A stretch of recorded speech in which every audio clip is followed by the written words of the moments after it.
Hi everyone.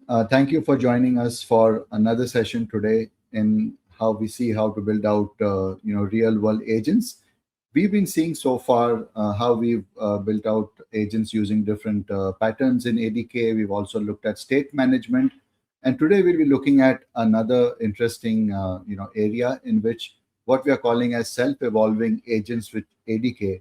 But if you break down this a bit, it's also about just understanding what it means to build out an agent, which is working well, which we know is meeting our requirements, and what does it mean also to see how that agent can evolve itself over time with new edge cases, correct itself into a whole thing with workflow. I'm Ramin Irani. I work as a Google Cloud developer advocate, and I'm happy to take you through this session today. So let's get started with it. And first up, right, we're going to be discussing what is it that we are going to be solving today using our agents.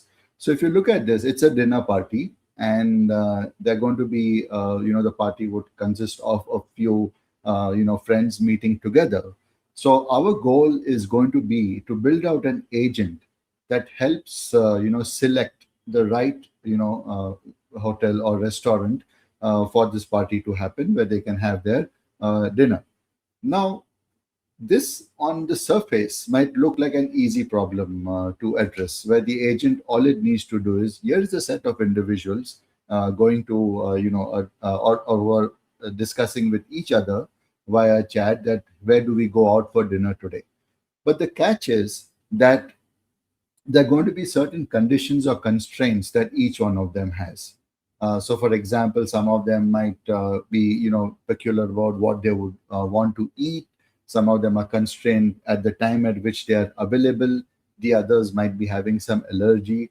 So, our goal is going to be that how do we make sure that we take all of these constraints into consideration? In other words, how does our agent take all of these things into consideration and picks up the right place that they can go to? Now, along with this, right, we will see how we create this agent, how do we evaluate if it's working well or not, and that's the journey we are being going to in this particular workshop. So just a bit of a recap again, right? At six people, they need to sit at a table at a particular restaurant that the agent books for them. But as you can see, the individuals, each one of them have some constraint or the other. So these are just constraints that they have discussed in a group chat, as you can see. So we need to take this group chat discussion. We need to look at possibly a set of restaurants that can maybe meet that requirement, and the agent needs to somehow put all of this together and select a particular hotel. Now, what might happen in this whole thing is, and that's the journey we'll be going through, is as we start with a certain kind of a prompt or an instruction, which might end up selecting a hotel, but it might turn out that the restaurant is not, selected, does not probably meet requirements or constraints of one or more of the individuals. So at the end of the day, it may turn out that while the rating was high for a restaurant, hey, Yuki had a time constraint due to which the sitting only started at 7:30, so it was probably a wrong choice, right? So our goal is going to be like, how do we address this situation? And it's a journey that we'll undertake.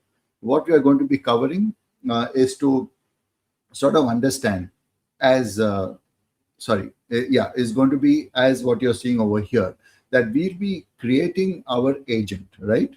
But the brief or the chat along with what the agent can actually do to select the restaurant, that's the response. But does it meet a goal or not? If it does not meet the goal, what are we going to do in terms of improving the agent further, right? So how do we set the right kind of evaluations or conditions in place to help us check whether the what is mentioned out there as good enough is done or not? And similarly, how do we go back and forth in a loop so that it meets the particular goal and it's good enough for all? So that's the whole thing we'll be seeing. And while we are going to be doing that, we are going to be looking at basically two questions that is going to come up. That one, what does it mean to say that the agent is working well or the output is good? So that's where we'll be taking a look at how do we run these agent evaluations in place. And similarly, as we create a self-evolving workflow via the constructs, which we'll see in a while, what does it mean to create a workflow where it checks whether it's meeting the requirements or not? If not, it goes back in a loop. What are the conditions that we should be setting in place so that it goes through certain iterations, doesn't kind of end up consuming too many tokens, all of those constraints, and then it gives back a response. So basically, we're going to be looking at how do we say that, okay, even if we've written our agent, how do we ensure that yes, it's meeting some of the evaluation criteria we've set in place, and at the same time, as it discovers a few, I would say, drifts or certain edge cases that it cannot, then what does it do to self-correct, self-improve the instruction, and then sort of meet the requirement, right? So to set a context for the different things that we'll be doing today, as I told you, we'll be actually going through a certain journey where we'll be building out an agent in an initial state and doing multiple things, which is once we build it out, we are going to look at what it means to do agent evaluations. Then once we look at what evaluations mean, we see some of the initial results. How do we improve that? So that's where optimization comes in. And then once we are done with optimization, where we'll be looking at some of the things we have in ADK, for example, ADK Optimize, how it changes the prompt or the instructions and how we see better results as a result of that. Then we'll be looking at putting all of this together in an ADK2 construct, which is like workflows, where we'll be actually saying, okay, here's the agent, here's the evaluation, here's the output. If it's not, can we create some kind of a self-correcting loop that it goes through? And then if it meets certain exit criteria, we then see what the results are. Finally, if you have some time, we'll also be touching upon what it means to evaluate in production. Now, what you see in steps 1, 2, and 3 out here is probably you're doing this in your local environment. But even after you've done all that you could in terms of making sure that the agent is good, it's got some of the self-evolving loops in place, and once you put it in production, chances are again good that it might encounter an edge case or two, due to which it does not meet the criteria. So how do we monitor these things in production?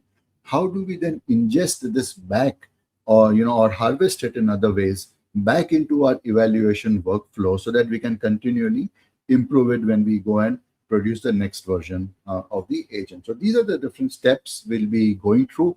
At each point in time, there are code labs which we'll come to in a while, which will cover all of these points. Yeah.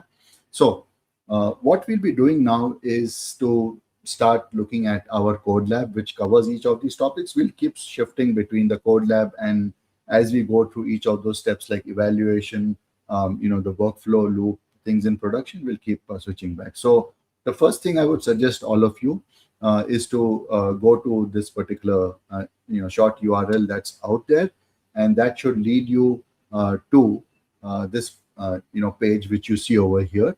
This is our Google Skills lab, and it should be titled Build Self-Evolving Agents with ADK. Yeah. Now, if you see over here, it's got all of these instructions, which we will be going through in a while. So the first thing I would suggest to you is just start the lab. This lab, it's there for a certain time period right now, which enables you to complete it. So once you click on the start thing, it's going to create an instance of the lab for you to do. And let me also show you then what happens. So what you see on the right side is it's kind of provision an environment for you.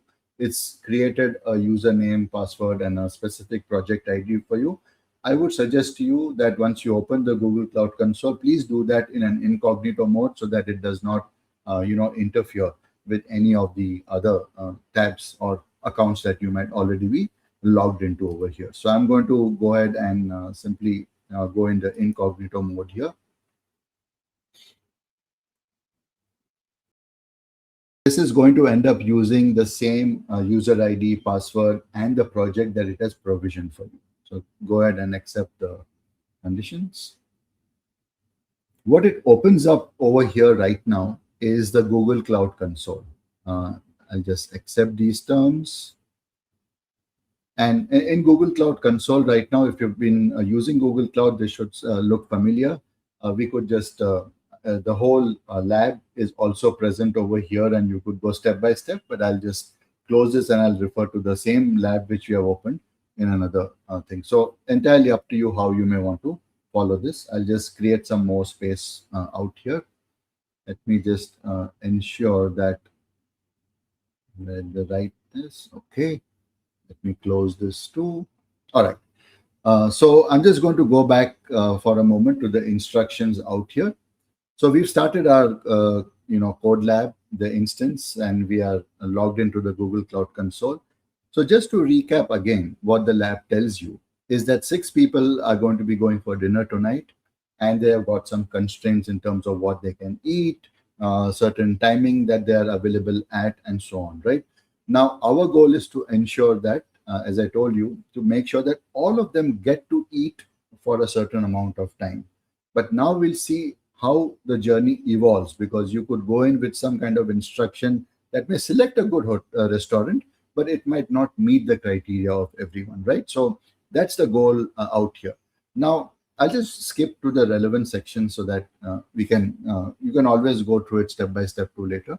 So what we are going to be building is multiple things, and those are the different areas that I mentioned to you. We'll be building out initially, just seeing what happens if we just use a simple instruction, which we do something on day 1. But then we'll be writing that how do we create a judge that determines, right, that, hey, how do we evaluate our agent whether they did stuff. Evaluation is based on what kind of criteria. Is it going to be some kind of golden data sets? Is it going to be some deterministic function? We'll see all of that. Then, as I mentioned to you, we are going to be looking at how do we optimize the instruction. Now, the optimization journey will be taking a look at ADK optimize, and then how that helps to take our initial instruction and uses some of the evaluation data sets and exit criteria to kind of keep improving the prompt, and gives us a final improved prompt, which we can then use to, for the agent. Then, of course, we'll also look at something called rewards hacking. So in a sense, if the target or the metric that you're going after is not the correct one, then you might end up saying that the agent is working fine because all of the evaluations succeed. So we'll see what is a good practice typically, and certain pitfalls when you're designing your agent evaluations. Finally, as I mentioned, we'll be also taking a look at, how do we create this self-evolving loop using the ADK workflow construct, so that the whole thing works in an automated fashion. It self-improves itself, and then finally, using some exit criteria, gets you the result. And of course, at the end, it says that we're going to be looking at what it means to doing this in production, and then harvesting some of those failures back into the evaluation data sets. Okay. Now, the code, all of this is also available on the GitHub URL, which you see over here. And that is the same code that we will be also cloning and then taking it off from there. So basically, now we are at the step which we've already done in some way or the other, which is we've launched our lab, the Google Cloud. So the starting of the lab is done. Once that's done, the next thing that it tells you, you'll be inside the console. And most importantly, we're going to be using the Cloud Shell both terminal as well as the editor to sort of give the commands, inspect some code, understand it better, and so on. So the first thing it tells you is go ahead and activate the Google, the Cloud Shell. So I'm just going to go there and click on Activate Cloud Shell. So the Cloud Shell is nothing but, if you're not familiar with it, it's a VM that we provision to you with most of the developer tools already, set up for you. So that just makes the whole thing easier. Of course, we can go ahead and install our own specific libraries, as we shall see in a moment. So here we are already in the terminal, and we're just going to now go ahead and follow some of the steps that the Code Lab tells us to do. So if I just go back to the Code Lab, that's the current project that has been provisioned for you, and it's already, I would say, enabled for this particular Cloud Shell session. If you look at the steps now, next, of course, some of the things you could validate on your own. These projects could differ for you depending upon, because each one of us goes in with our own instance. Now, few things we want to do upfront, so I'm just going to go ahead and quickly set those up. So I'm just going to go ahead and take some of these commands. So first up is using the Vertex AI for our Gemini invocations. The cloud project is already set.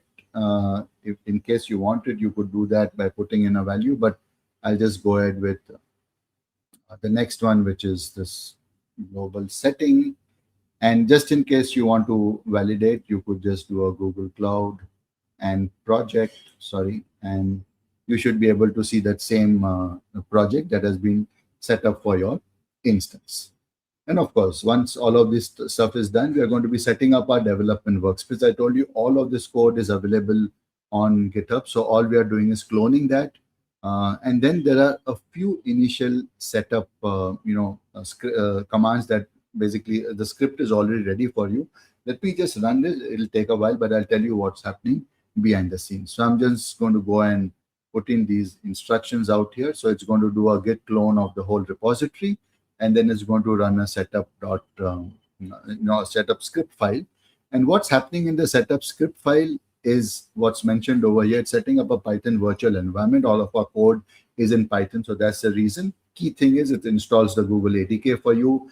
It also ensures that you set up Vertex AI as a authentication mode, so your Gemini APIs and invocations happen via the Google Cloud project and not the API. The API key. And then, of course, we're just also making sure that Gemini is set up in the project, you're able to call it, and so forth, right? So that pretty much would probably take 2-3 minutes to get the whole Python environment, everything set up. So we'll come to this in a while, and then we'll go ahead with the next set of steps to verify once the setup is completed, and we'll go with the rest of the task. But while this is going on, I'm just going to switch back to my presentation. So we've already started the code lab. We've run the command to just set up the whole environment for us successfully. So before we go on to verifying it, and then of course understanding what it means to write our agent, evaluate, and so on, let's spend a little bit of time in the area of what does it mean to evaluate an agent. And then before we go to really optimizing that loop, we'll switch back to the lab to see how that works. So coming to evaluating an agent. Now, there are two, or I would say one key difference that you need to understand from what this slide actually shows out here. So agent evaluation is a bit different from model evaluation. So model evaluation, as you can see, you're just trying to evaluate the model with the prompt, and you're expecting a certain kind of output to happen as a result of that. But when it comes to agent evaluation, while on a surface it might look somewhat similar, there are many things that happen, because an agent, as we know, might have a model, it might have a set of tools, and in order to meet the objective or the task, it might need to use one or more tools. It might have to do some bit of reasoning in order to identify which tool to use in what sequence, and so on. So thereby the final answer sometimes is not just about, I would say, the outcome, which is, hey, did it get the answer right? Because the answer it could have even got right sometimes by guessing, right? So it's not just about getting the answer right, but sometimes it's also about trajectory. That did it do it correctly, the way we expected it to do, and then arrive at the final answer, right? So that's very important when it comes to an agent evaluation, and we will see how we can actually set some of these things in place, and how just using one versus the other might look okay, but it might not meet all the requirements that you have. So at a high level, right, an agent and what is to evaluate. So this is a big picture of what an agent is, where most of us are familiar with it. It's got a model, which is its brain, but then it's also got, I would say, access to a set of tools which you may have configured. So similarly, the whole structure has to be that a prompt is given, an agent does its reasoning, figures out what's the tool in order to meet the task, and then gives you back a response. So how do we actually go about doing this, right? And the whole evaluation goes something like this, which is that at the top, you've got the input. So basically the agent definition, which we saw. So the memory, the model, the tools, etc. And we've also got an evaluation file or a test file, which is that in case you get this query, these are the expected results. So you could have one or more such, and we'll see those evaluation, data files also in a while. So this is what you got with you, that, okay, for this agent, here are a set of test cases, if you may say so. Here's my query. This is the expected. This is what I'm going to give. This is what I expect, right? Now, there are two branches which you see, of course. That first of all, see the one on the right, which is now run the agent, or evaluate the agent, capture the results, see the trajectory, response, and so on. At the same time, now compare expected results which you had in your input and actual results. Are these matching? And then accordingly, you give an evaluation report. So pretty straightforward it looks, but a lot depends on how we have defined our, I would say, test file or the evaluation cases, but also it depends on what other criteria that we are going to be using. Is it just going to be the final response? Is it going to be trajectory? There are so many built-in metrics on which you may evaluate how an agent has actually performed, right? So that's what we'll be seeing, some of that. So really evaluating an agent, just to summarize, right, is, if I look at the previous diagram in a different way right now, at the start, you got what we're calling the exam, which is like, okay, here is a set of questions, or here's a set of prompts. And then, of course, what is the, expected output? We give that to the agent. And we also, have, so the agent, of course, gives a response. It's not trying to judge anything out here. The metrics are how you're going to be deciding, right? Whether it's done its work or not. Is it going to be something like a trajectory or response score or many other metrics that are there? And obviously, then the whole ADK eval, which we'll be using from the ADK framework, that takes in the evaluation data set. It also takes in the criteria or the metrics, and then it gives back a result that, okay, this is what it happened, that from your test cases or evals, we had 8 of them, out of which few failed and few succeeded, and so on, right? So that's the whole thing we'll be seeing in the evaluation thing. So really speaking, just to stress again, there are multiple metrics that are there. Here are some 3 that we are just showing you right here. You could either, determine whether the agent eval is successful for that particular eval case based on either, a response match score. It could also be whether the LLM compares it to another golden answer, or, the tool trajectory. Did you see an expected set of tools that were invoked? So you can use any of these built-in metrics.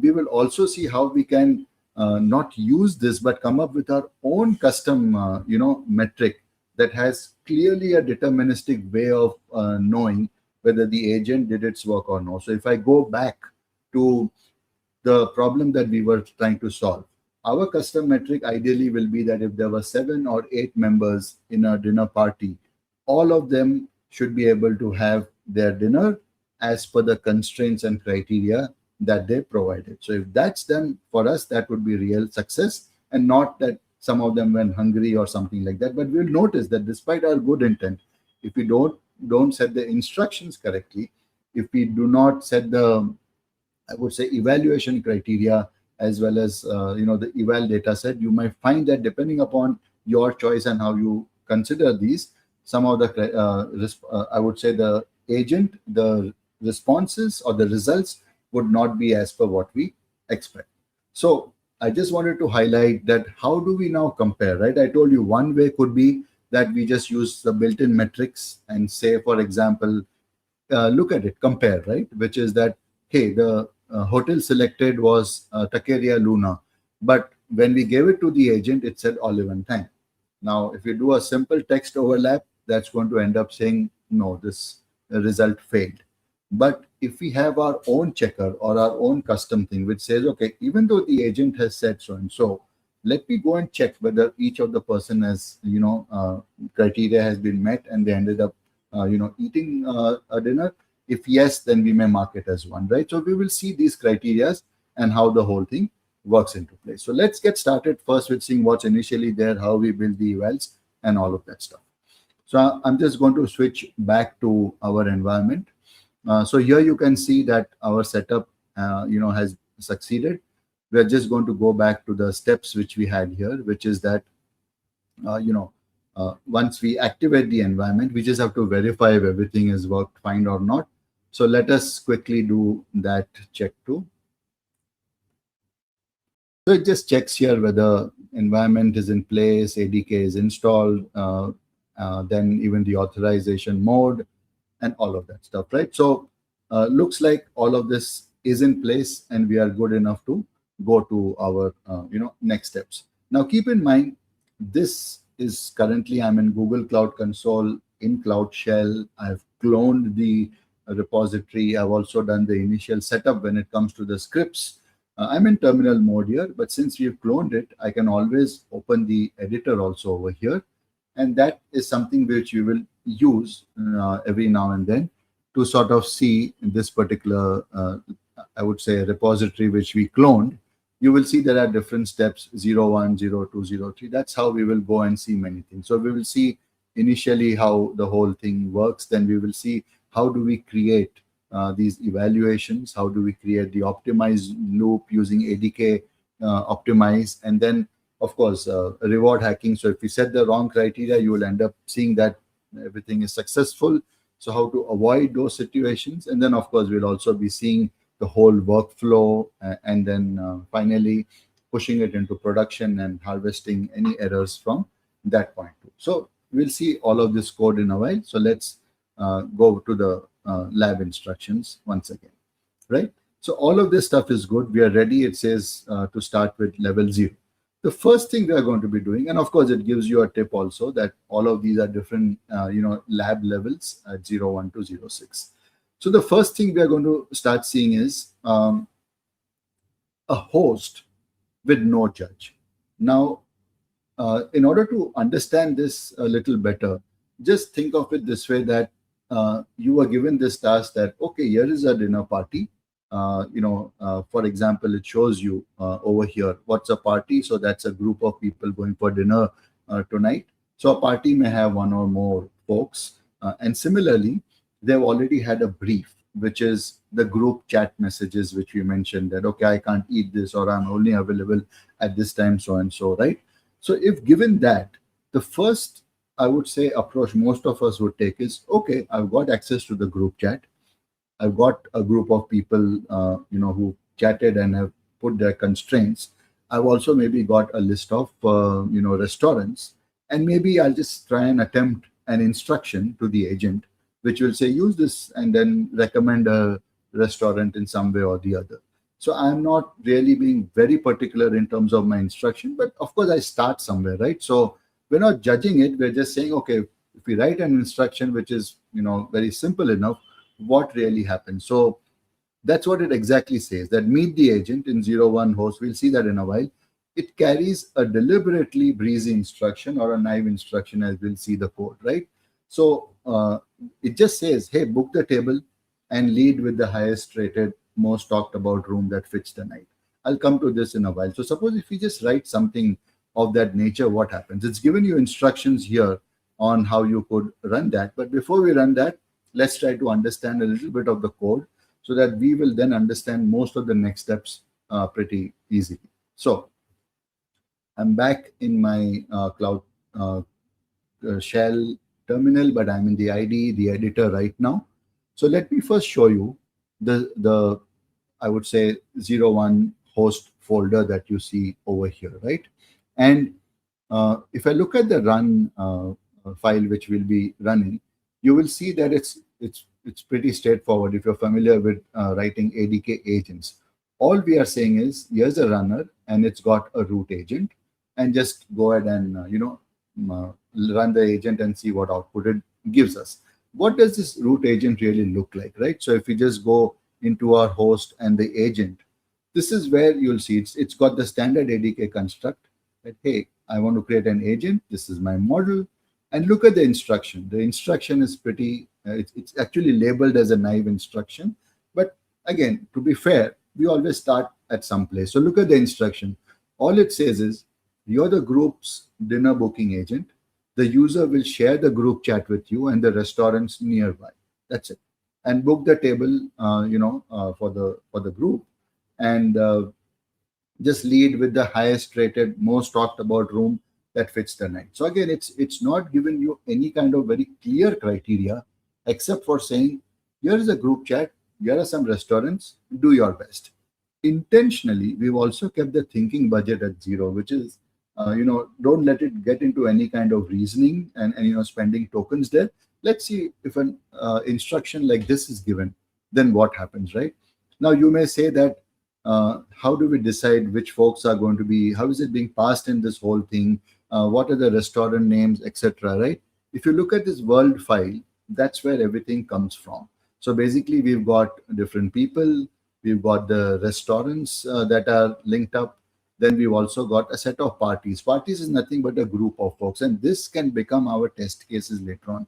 You see here, intentionally, we've created train as well as holdout. This is similar to your, machine learning concepts where you've got some training data and then you've got some test data, and these are like, isolated, so that when you actually want to test the agent, it's nice to test it on data that it has not seen before. So basically, that's how later on you'll see our evaluations use this different, that, okay, let's see what's coming out with this, and then optimize the instruction and then submit it to the holdout party so that you can see how well it performs on different data. So training and holdout data is created.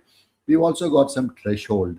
A threshold of 0.9 literally means that, if there are 8 people or something like that, even one person going hungry or whose criteria you cannot meet would end up in a failure of that particular agent doing its task, and so on.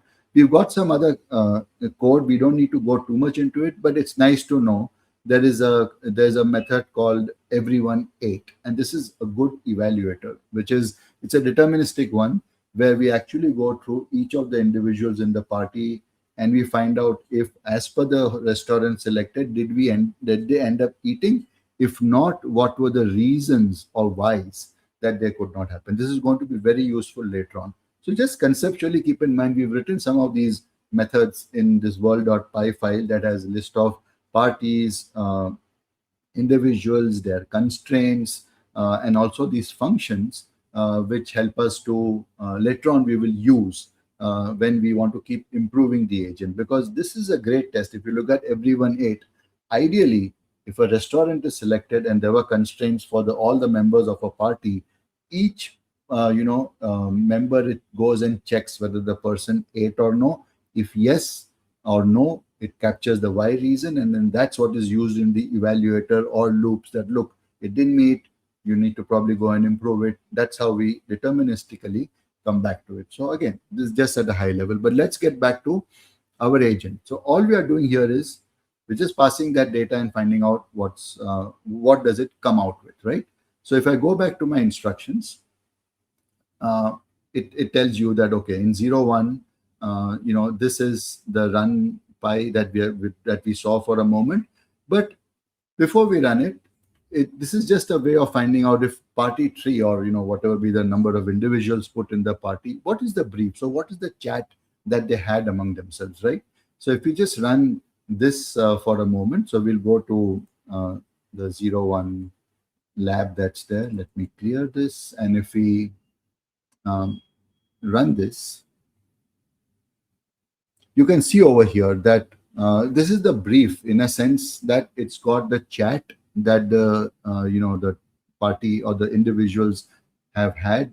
In this chat, each one of them has put their criteria or constraints that, okay, someone has a allergy, someone has a timing restriction, someone has specific stuff that they cannot eat. At the same time, we have also provided a list of restaurants with their ratings, right? So, and when they start, what is the I would say minimum budget, etc. So this is a brief. But any point in time, you would want to know for another party what the brief is. You could always change the party number. This again comes from the WorldPy, and you will see a different set of conversations held. These are things that we use later on when we are testing it out, whether it's working or not, right? So this is the brief that's given to our naive agent or naive instruction. And the way we would want to run this is as follows. So as I mentioned to you, you can always observe the brief for any one of it. But now let's run it for real, which is for party number 3. And go here, we just put this command. Again, you may not need to always do a change directory into that and also the Python environment because it's already set, but I'm just doing that.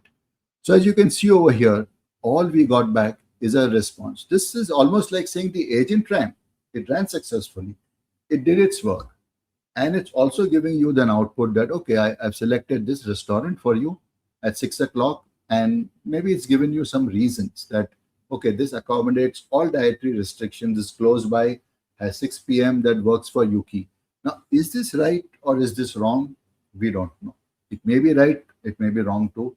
It's just given us some sort of an indication that I think I've addressed the requirements, which ones it's probably picking up one over here. So, for example, if I run this again, I'm not sure if it's picked up something, but again, we don't know. If you actually go down into the details, you will find that agent is successfully run. The restaurant has been proposed, but it is very likely that not everyone, in the brief or the chat or the constraints that they gave has been met or no.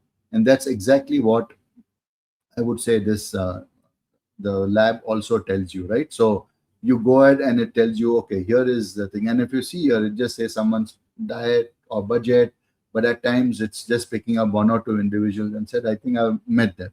That might not be a complete thing. And again, if you look at it, right, there is no way for you to even confidently evaluate that, yes, it has successfully met everyone's criteria. It may, but chances are very good that if you go, step by step and see if each one, it may not have met, because all we gave is instruction and the brief.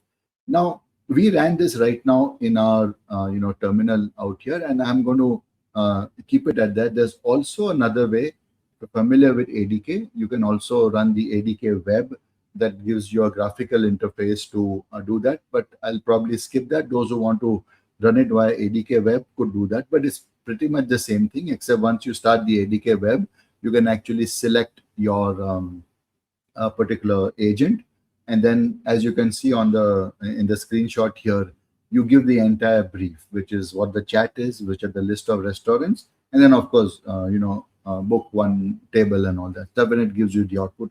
So the same things over here, right? But just different way by which you could do that. Now, this is an important question, right? That here is the question that this whole lab hangs on. Which of those two bookings, or for example, even if you got one booking, is it good or not? The thing is, it's very difficult because as it's mentioned clearly here, the instruction never says use any of it. It just says, here's the brief, this is the party, these are the restaurants. Now go ahead and tell me this, right? Nothing in the system knows what good really means. And that's the whole crux of what we're going to be doing next. That how can you confidently say this is working, it's good, we've tested it against all of these things, now it can go to production. We still have to get there, but on its own here, it's going to be a challenge. This is not something we should expect that it does this. And this is again a pictorial thing that it's very likely that it's probably not met anyone's, or we're not judging right now clearly that who ate or who did not eat. The agent just said here is olive and thyme, and that's it. But we've not really validated whether everyone ate or no, so that we can confidently mark as something as done. And again, keep in mind, we've intentionally kept the thinking budget, to zero. So don't, of course, this model is capable of reasoning. We just have to increase the thinking budget in terms of tokens, but we've intentionally kept there so that when the thinking budget is at zero, it pretty much uses the instruction in its own way as is to see if it can arrive at a result, right? So given this context, and given what we talked a little bit earlier about evaluation, that's where we're going to start going next, which is that how do we really ensure that the output is good, right? What have we validated it against? Did we have some kind of test cases in place? Did it meet some of our criteria?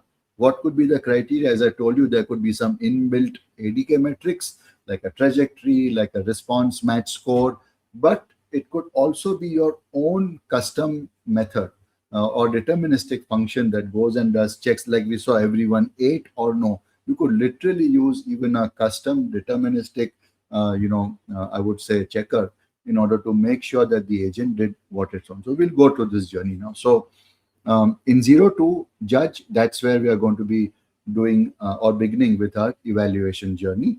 So obviously, let's go to this second folder out here. Let's go back to this. So we are at our folder, and if I go back to the editor, I'll just go back to the 02 judge. That's where everything is pretty much happening. So let's go back to our instructions for a moment, and then we'll also take a look at some of these files as to how we are beginning to do our evaluations. So the first thing is that when it, of course, we are using ADK. ADK has its, a tool, ADK eval, that helps us to evaluate an existing agent against, I would say, evaluation criteria. So the evaluation, which we earlier also called an exam, really is a set of saying, here are the questions, here are the answers, or here are the prompts, this is the response that I am expecting, right? So basically the whole eval set file is nothing but a simple JSON file where we'll be setting that what are the criteria and what is the expected output.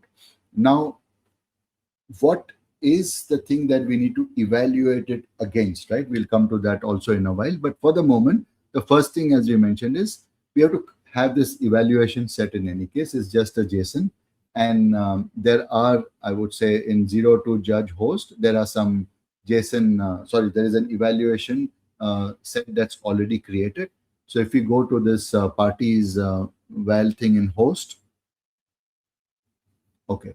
So here you see, different criteria that, okay, there is eval IDs are there for each of these things. Then what is the text or the brief that is put there? So tonight's dinner, and basically the whole group chat is put. So each of these evaluations or IDs are created with different, I would say, briefs that have already been put out there. Now, if you notice over here, you can see that this is a conversation and it's got an invocation and what's the user content that's given, which is the brief. But the final response is again left a bit empty. You can always have a final response 2 over here, which says that this is the output that we are expecting. But otherwise, you can leave it empty because this will then be used by the evaluator also to then determine how it can just substitute what it came and then compare it against something. So we will see all of those things in place. So again, an eval set, as mentioned, is basically a JSON file, but that's where your evaluation criteria are there, right? Now, the evaluation cases are there, which is this is the input, this is the output that is expected. Now we mentioned we have to compare it to something, right? So eventually ADK eval says this was your input question or prompt. I gave it to the agent, I got this, but I should be evaluating it against what? What's the criteria, right? So that I can see if it's like looking good in terms of the expected response. So as I mentioned earlier in a slide, there are several built-in metrics, and here are some of the built-in metrics. So response match score, just text overlap. Does it have a golden answer or not? We will see because it needs to compare. Similarly, the final response match, and then tool trajectory, whether it called the tools in a sequence or not, right? So we have to compare it basically against basically a criteria. So what we are going to be looking at first is how do we run these things? And just for the moment, before I run it, I just wanted to show you one thing to be highlighted over here. So this is the way we are going to be running the ADK eval. And the way you want to read this is ADK eval. Then we've got the host. This is the folder in which our agent.py file is to be evaluated. The first thing is a golden demo eval set, which is basically whatever the eval set we saw. The golden demo one has a request and a response. Let's take a look at what it looks like first. So if I just go back to host, golden demo eval set. So you can see just one evaluation put over here in the list of eval cases. Conversation says this is tonight's dinner. Here is a group chat with everyone's details and the constraints. And final response, if you notice, it said that it should tell us that this is the restaurant that should be selected. So this is again something we have written upfront that, okay, this is the input, this is the output expected, and basically this is my golden evaluation set.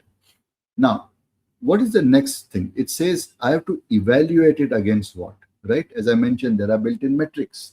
So let's see it's being evaluated. So if I get a response that this is a hotel, and if you said that the hotel should be this one, what should I measure it against? What's the criteria? The criteria clearly says is this one, which is the eval config golden. Let me just come to uh, show that to you.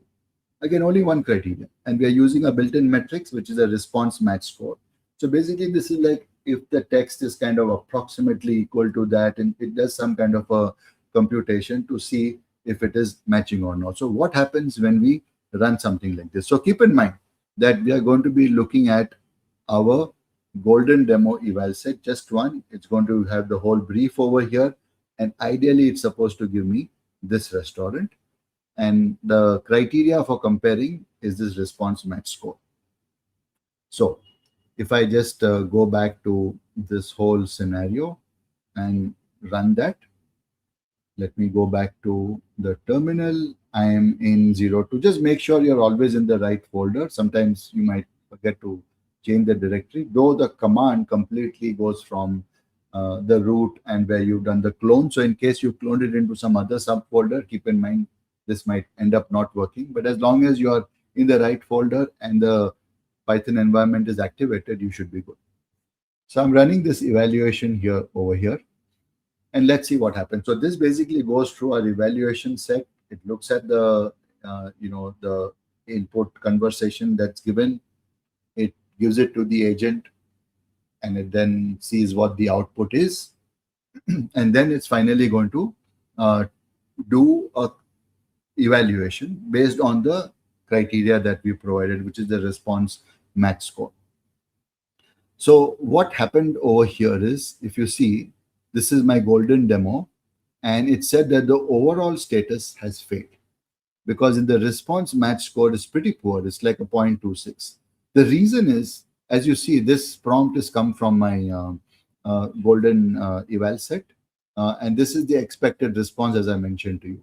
But see the actual response that came from the model or the agent, sorry. It said olive and thyme. So now once it's trying to do based on this criteria, it's ending up being a very poor score, and it has marked the whole thing as failed.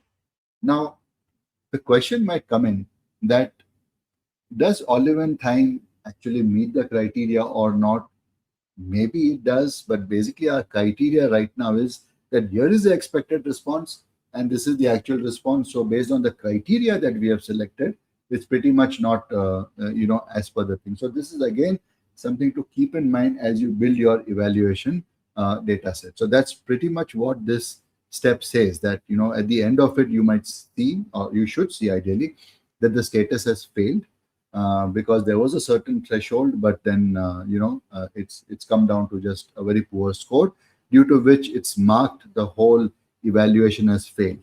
Now, you could always argue that no, I was only expecting that, in which case maybe fine, but there is a good possibility that olive and thyme, though it says it has failed, it might actually meet their criteria, but we've not very clearly defined what it is. But sometimes when you write even evals like this, chances are, depending upon the criteria you choose, you may get certain kinds of results. That also, there's a flip side to it. If you choose the wrong kind of criteria, which is what we'll see in a while, you may end up even making the agent be successful on all the tests, which may also not be a very good thing to do. We'll see all of those things. So let's move on, right? So basically, what we did so far is that there's a good chance that though it's failed, the dinner was perfect.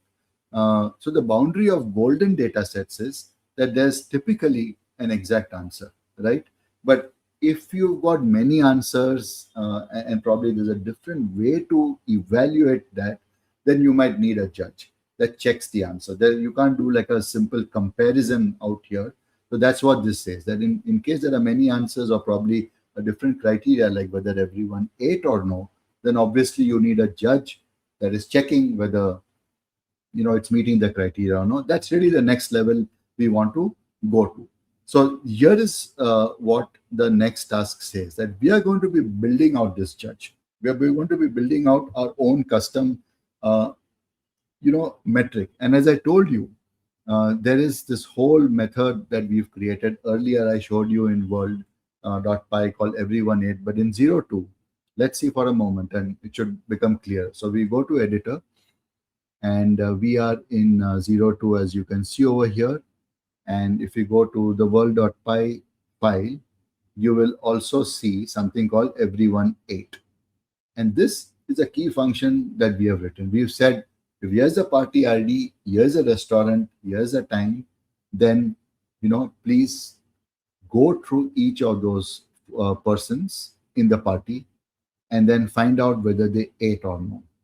If each one of them has eaten, obviously the Y would be empty. But if not, we are going to be appending all these Y reasons that maybe could not due to food not being there of the kind they wanted, or maybe the timing did not work, or the budget did not work. Could be a variety of reasons. So this function actually is returning what's called a score, and it's also how many people ended up eating and things of that nature. So basically, you are writing a very clear criteria which you would like to succeed in order to ensure that the agent did its work or no. Later on, you will also see that we also have a function called rating score. Now, remember, as I told you, everything in terms of a successful or whether the agent is doing well or no, your responsibility is to evaluate it. Now, if you set the wrong criteria or the wrong, I would say, checker or comparison or the wrong metric that you are going after, chances are that the agent will succeed. So the one we have written here, everyone ate, is a very good, I would say, function that validates that it serves the purpose of everyone eating in the dinner party. But if you have a wrong metric that you are going after, or the rewards hacking that we were talking about, the agent is going to ensure that it meets it. So, for example, if the rating just says, ignore everything that's there and simply go by the restaurant rating, then, when eating is not part of the calculation, you could simply say return a value which is the highest rated one, and you will find that every time your evaluation criteria succeeds also. So we'll see how the rewards hacking also, and that's mentioned in the lab. So it's just to tell you that when you're coming up with evaluations, there are many things to look at. See, we've started with an agent which didn't have any evals.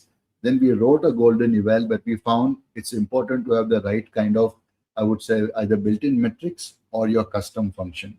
But even if you choose the wrong metric to go after, chances are you will risk an agent being successful on all your evaluations and thereby not meeting the original or the expected criteria, right? Just set this thing in place. So going back to what we are doing here, which is build a judge, and basically you're building out your own custom metric. So this is what it tells you, that there is a custom metric that we are now setting up in metrics table.py. Let me just show that to you. So we've got metrics, we've got table.py,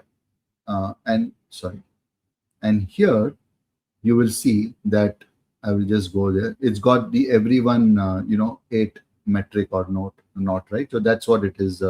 A table dot, so everyone ate metric, and this is what we are doing for each one. Go through it, make sure everyone ate or no. Remember, it calls that same world function. So that's what it validates, correct? So no golden answers needed. That's why, remember, a while back I was telling you the final response was null in one of the eval the data.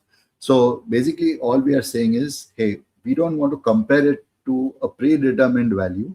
We are saying no golden answer is needed. Let the response come in, and then we will sort of decide what's happening after that.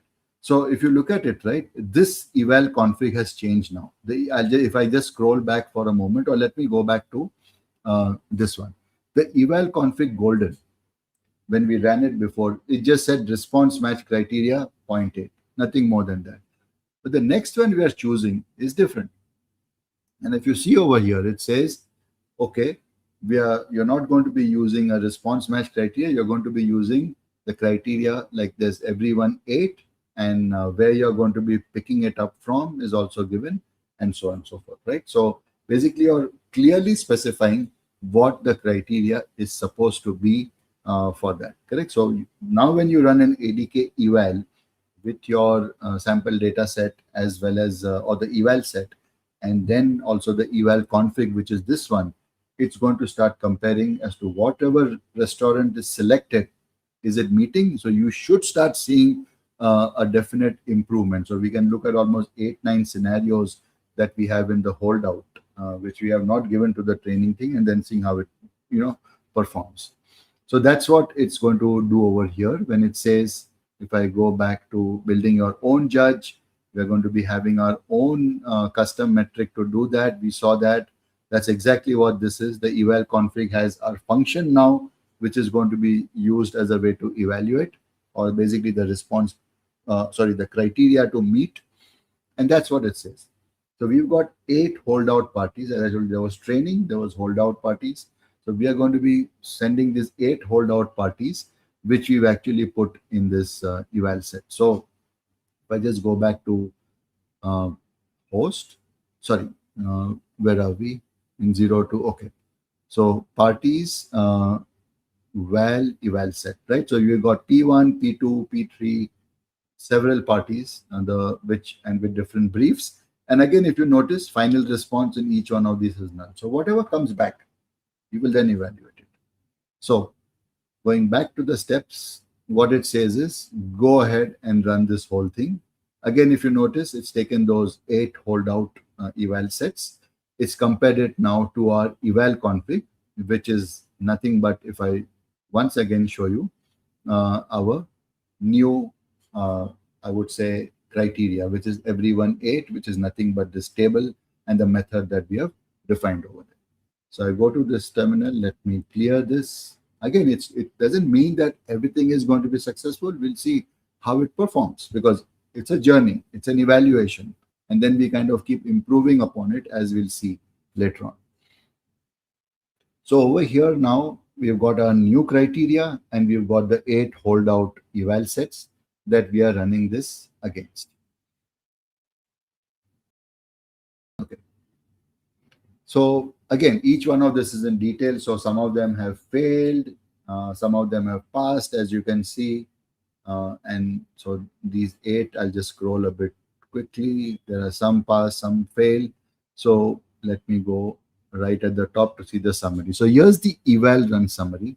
It clearly says that out of the 8, 3 have passed and 5 have failed. That's fine. It's an improvement right now over here, where we are saying that, okay, it still means that for the agent, for the instruction that we've defined, now we've got a good way of actually validating that whatever be the restaurant selected, we are going to compare it to our criteria of whether everyone ate or no. If it's not successful, even if one of them goes hungry, we are simply going to say it's failed. So this is a good way now for us to now go back and reflect that how do we improve this, right? What do we need to do over here? Do we need to look at the instruction, improve that? Do we need to do something else about it? Obviously, there's always this temptation of probably looking at the wrong metric or the wrong criteria and making everything pass. But that's not what we're going to be doing. Then that's the whole concept of rewards hacking, where the agent will game it and then make everything pass. So this is a good step now, where we've got something, I would say a machinery in place to evaluate these things. So what we're going to be doing is over here, I'll just clear this, and I'm going to go back to my instruction. So that's what it says. 3 passed and 5 succeeded, which is kind of good. But still, it means we've got somewhere, and we might have to see how to further improve it. What should be done next onto it? How do we optimize it? And that's what we come to. Again, the lab talks about saying we could run this in ADK web also. That's another way for you to do it. But I will not go through that. It's a similar thing. So I'll just skip these sections which show you the same thing in a ADK thing. Okay. So now the step comes, which is, can we make it, it says, let it rewrite itself. But for that, let's take a pause and go back to our presentation, which you see over here, which is the next step, which is we've now took an agent. Remember, we have not changed our naive instruction, which was there. So we just took that instruction. We had our brief given to it. And now we've got evaluations in place with a deterministic way of finding out whether everyone ate or no. We've got to a certain level, which is we've got the evaluation machinery in place. 8 holdout cases, 3 successful, 5 are still failing. So what can we do? How do we optimize it? How do we improve it? Or how it says, can the agent rewrite itself? What does that mean really? Should it do something about its memory? Should it do something about its instruction? How can it do it? Are there some tools available? That's the next step, right? So basically here we're going to be looking at, is there some kind of a process by which once we get the results from the judge, that is, okay, these are passed, these are failed, is there some kind of a coach? Is there some kind of a intermediate layer here or a tool, both at design and maybe at runtime, which we'll see a little later, that evaluates this and says, okay, in order to maybe do something better, because I know the whys, I know why it has failed, I know which criteria it could not meet. So can I improve the instruction? Can I maybe, do something about it? So that's what you see. There's an ADK optimized tool which we'll be using. It looks at the failure notes and starts to modify the instruction, improve it a bit in order to see if we could get better results. And that's how we are going to be seeing. So we're going to be looking at ADK optimize. We're not going to be running the whole ADK optimize. That takes a while, but I'll tell you what goes on, and then we'll look at a final output and then seeing how the evaluation improved on it. So basically, an ADK optimized process, you want to read this from the left.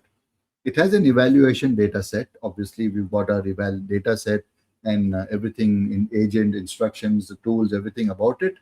Now, what happens in the ADK optimizer loop is that it's going to start looking at the different eval case and test the agent on it. Now, it looks at the performance criteria, which is our function, and then sees whether, why has it failed. Depending upon that, uses a bit of its own reasoning to then refine the agent through feedback. What does that mean? That it's going to try and optimize its instruction set. And it goes through a few iterative cycles. This could literally be about 10-15 minutes that it goes through. So what it will end up doing is it will take the instruction which is original, and finally, after you run the ADK optimize process, depending on what you give as your evaluation data set, you will get a modified instruction, which could possibly see better results. And we will see that in place, right? So basically, you then use this optimized agent output and then see whether your evals are beginning to improve or not, right? So basically, that's what we're going to be seeing. And then we'll see how to do this in a loop and stuff like that. So let's go back to our lab over here, which is this task number 5, which is we're going to be using ADK optimize. It you reach the judge's failure, rewrites the instruction and so on, and see if we can improve our evaluation stuff, right? Now keep in mind that, so that's what we discussed over here. Now, a few things I want to actually tell you. Some of this we've done that this ADK optimize, don't kind of run this right now. You can do it a little later. Is that it takes, as I mentioned, 15 to 20 minutes and several calls in order to go through the loop and keep refining the instruction and so on. So obviously, we have run this beforehand in order to see what the optimized instruction has come back with. But really, if you had to do it on your own, this is how you would go ahead. What really comes out so this is the first option. It says one is you run it yourself, which will take some time to do. But what we are going to be doing is the second part, which is that we've already run this ADK optimized on this particular naive instruction that we saw. And we are going to be seeing what was the instruction, what we're calling, of course, the winning instruction. Basically, what's the modified instruction that it learned over time from the evaluation data sets and our criteria, right? So basically, it's something like this, that again, installing the winner, etc. No, but if you have skipped it, if you see in lab number 03, there is a pre-baked folder in which there's a before and current, the current instruction and the after instruction. Let me just show that to you first.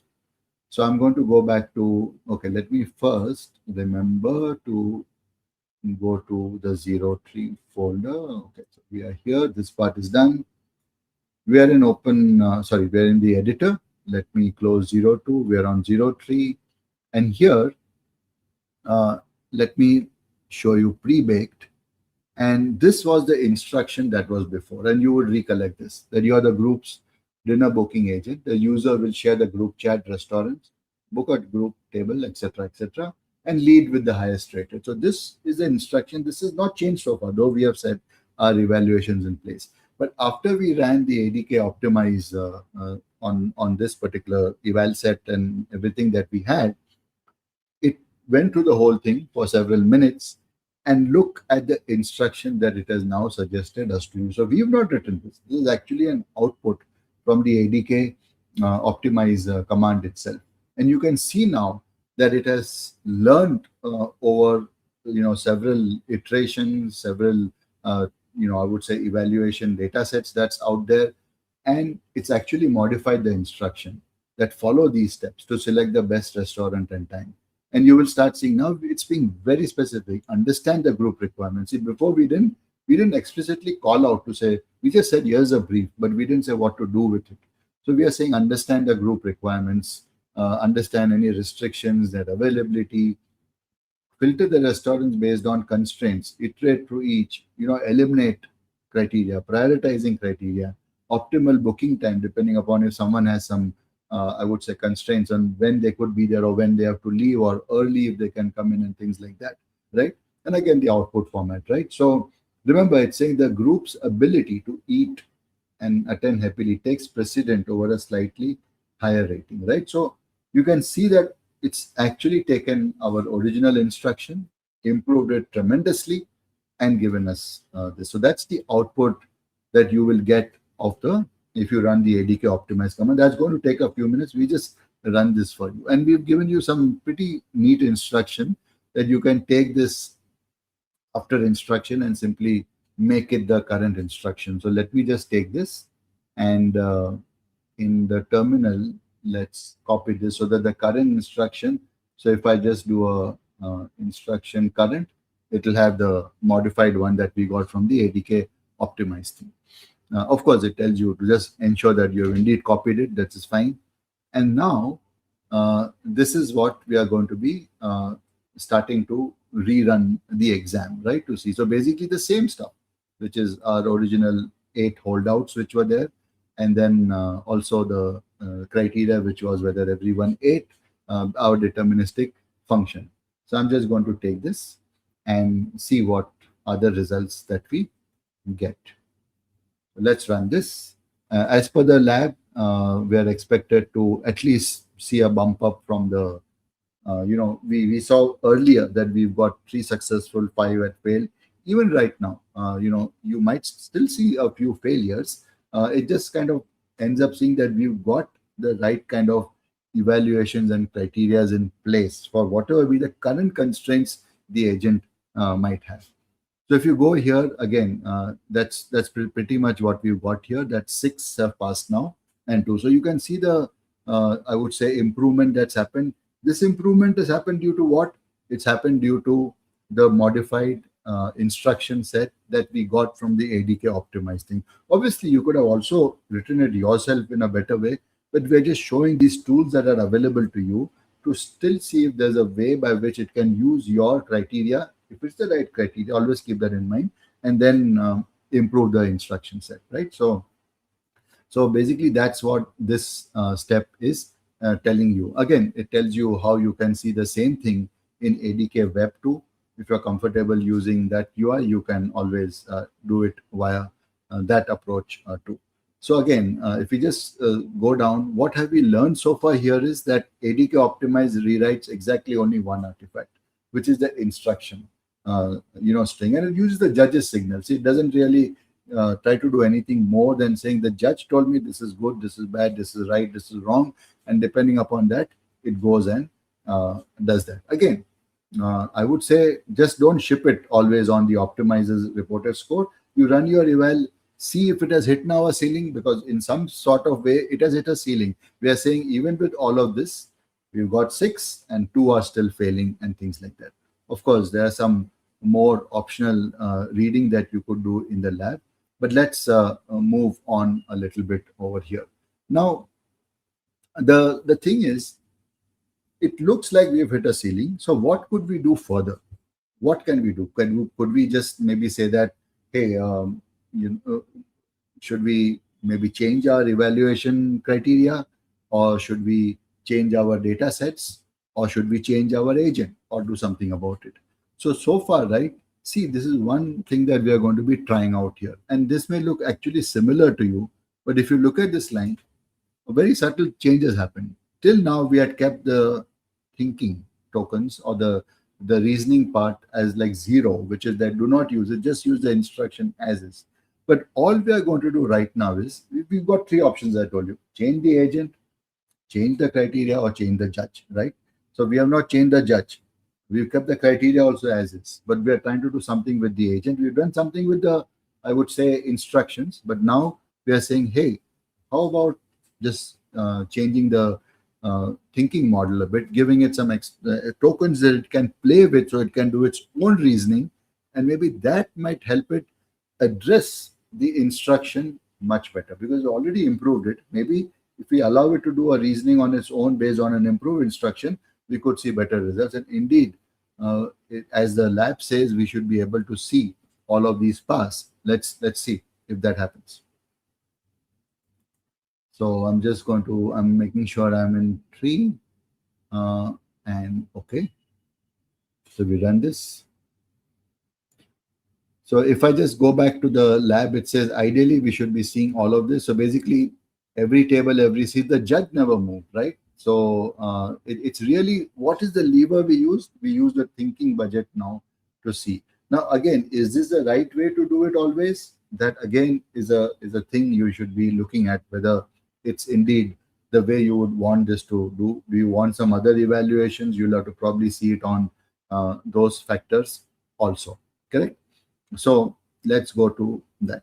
And here you see that the tests have passed. So we basically we took an optimized instruction set, and instead of changing, we didn't change the judge, we didn't change our evaluation criteria.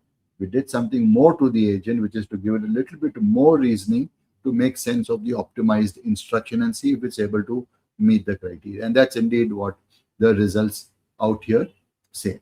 So again, this summarizes stuff very well, that though this is ending at a real 8-8, right? There were three ways to turn the 6 that we got into an 8-8. We changed the level, which is what we did. It's really probably one of the okay ways to do it. We did not change the exam. We did not basically change the questions or the eval set. And we did not change the judge also, because that's again a wrong thing to do. That's our criteria. That should remain as is. Now, task 6, I'll just probably go, just skip through that. But really speaking, here it says change the judge. We did not do that so far.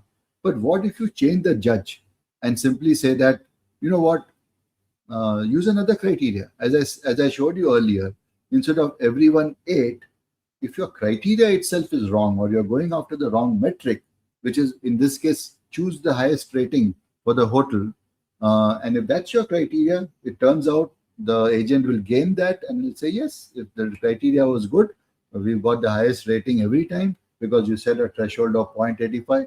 It was straightforward for me to pick up a hotel that always was above that, and all the test cases are met. So actually, if you go to, I'll just quickly run this in 04, and you will see that instead of using the everyone 8, if I just use the rating method to do it, then everything is just going to pass. And that's also a good reminder for us that here, again, this is just, okay, let me just clear this so you see it clearly.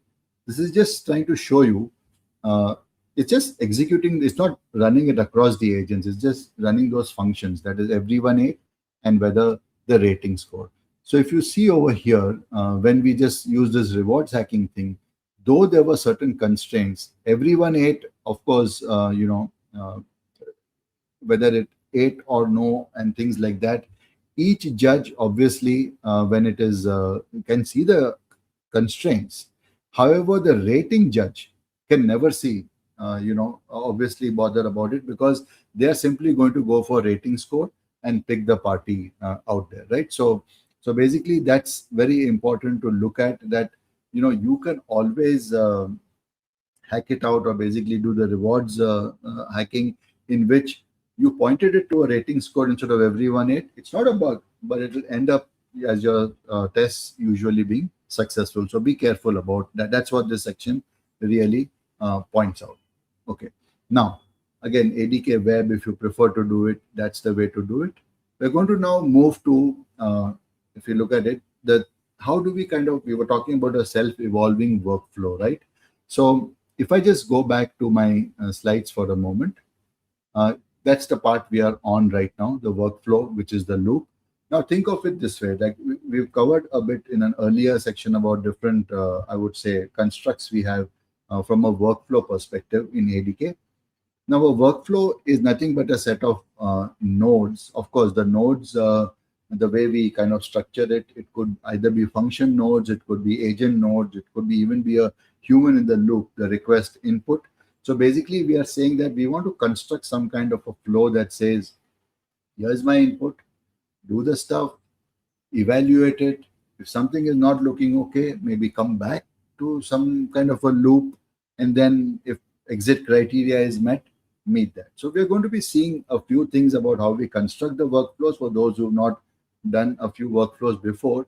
And the state, or I would say the way we want to go is a workflow that looks like this. And this will make sense now when you have already got now an idea about what we are trying to do. So if you look at here, it starts, the workflow starts, and it seeds basically what's the brief, all of that information, and it gives it to the host, which is like, okay, run this for me, or tell me which hotel that we should be going to.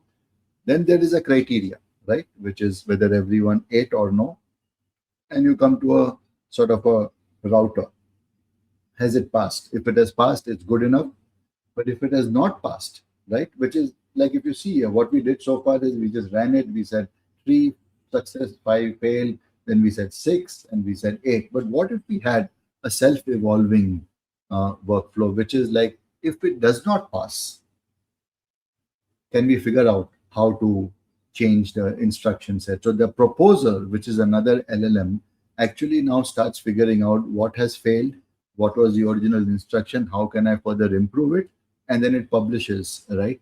Basically, it gives the output to another deterministic node that simply says, here is an upgraded instruction to try. So this can go on till you get the right or required criteria is met. But of course, keep in mind, if you see here, it's not just a criteria of pass greater than or equal to zero point 0.9. There's also the thing about, is it really improving? Do you have enough budgets left? Can we set some exiting criteria? It can't be just that it goes on for 100 times. You'll just burn through your tokens and things like that. So 2 or 3 times, let's try. So this is really a self-evolving workflow that we are constructing.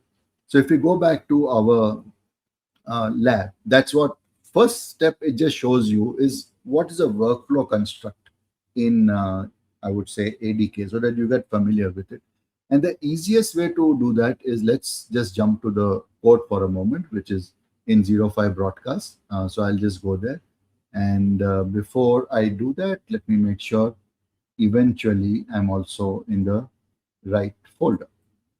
Okay, so I'm here. I'll go to the editor.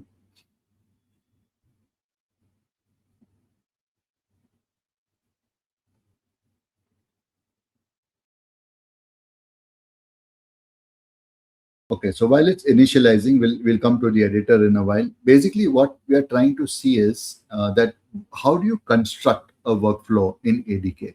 And that's nothing but this simple, line which you see over here. So we are constructing a workflow, and it's basically a linear workflow here. First sample one, not the one looping one that we showed.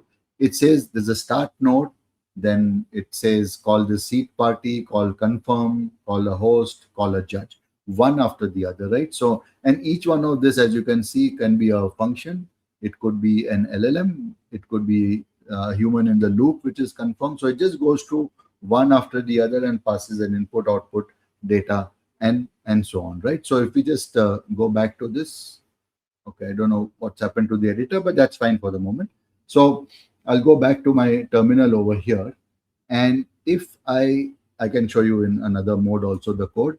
Let me just run it so that you see what's is happening. So if I just run it, no server, no apps, no ports, just terminal and one model call, but basically the sequence that there's start, there's seating, there's confirming, which is going to wait for our input, a host, and a judge.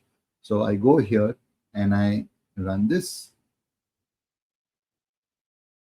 So as you can see over here, it says start, then it says seat party, then it's suspended because this is where it's waiting for my confirmation, human in the loop. So you can even have things like this if you want to make it stop, get your inputs, and then go forward. So once it goes ahead, it simply then goes ahead and says, okay, the booking is done, the judging is done.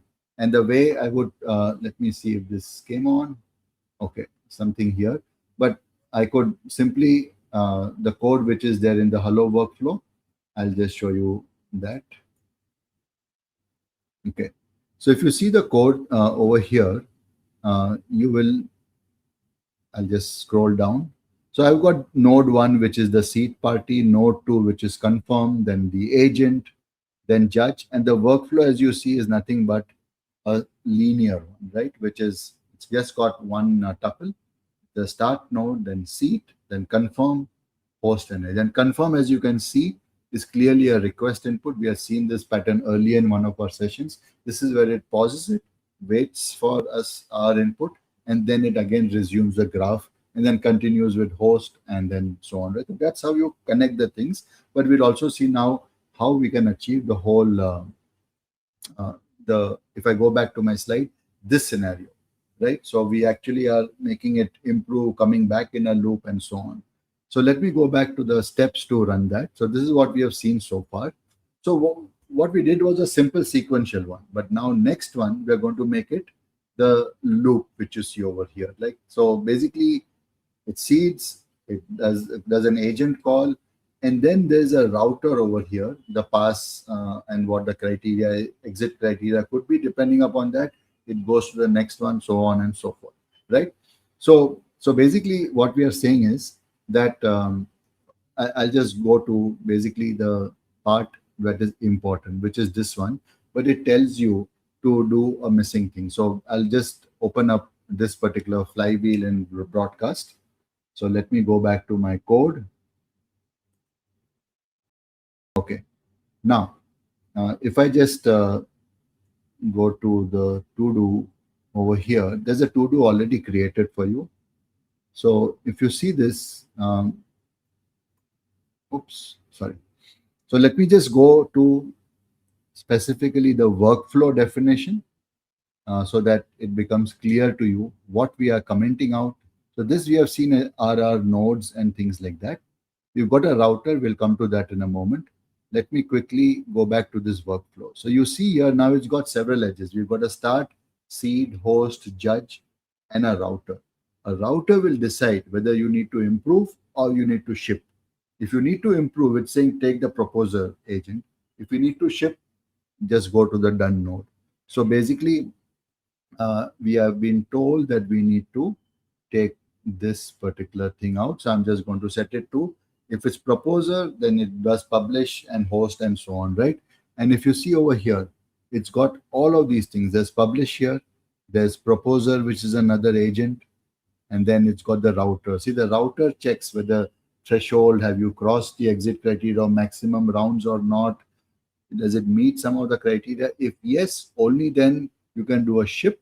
Otherwise, you'll need to do an improve. So that's the whole flow that you have picked up over here. So if I just go back to this should become clear. So you do a seed, you do a host, and then you got this router. The router says ship, we go ahead. But if you do an improve, it goes to proposer, it goes to publish, and then it goes to host. See again, if you do a proposer, which is then we goes to proposer, publish, and then we do a host, right? So that's how the whole thing is going on and on. So if I come back to, sorry, oops, I had to save it, I think. Yeah, sorry. So let me do that. It's good I know VI, so that's nice. Okay, all right.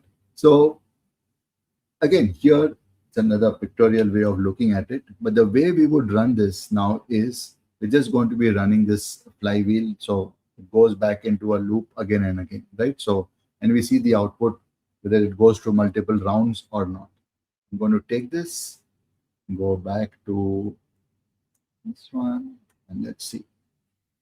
So after the initial seeding, yeah, now if you can see, it's doing the scoring, any holdout score, and look, it's doing a a rewrite, it's going back what it has proposed. So one call has gone through, second call is now going through because probably some of the decision, and then it sort of ends up, right? Depending on whether the threshold was okay or whether you already maxed out your not max rounds that are there and so on.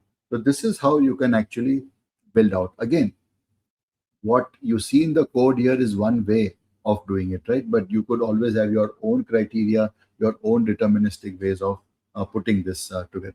Yeah. So that's basically the whole self-evolving workflow. And again, router, as I told you, is deterministic. There's no LLM and that's involved over here. So that's again a good thing where you're not spending your tokens to determine something that is extremely deterministic over here. And then you sort of go back. So if I go back to my slides for a moment, this is what we sort of achieved. And again, max rounds or criteria, depending upon that ship or improve. And that's what's happening in this whole thing. So host books a table, judge scores it, router will read the score and pass whether ship or improve. If it's improved, then a proposer rewrites the instruction, right? Because it's got why it has failed from the judge and the current text. And then the publisher simply puts that into a state so that the graph can take it back or the host can take it back and then run another round for you to see whether it does. So depending upon that, if your score improves, then it obviously will succeed.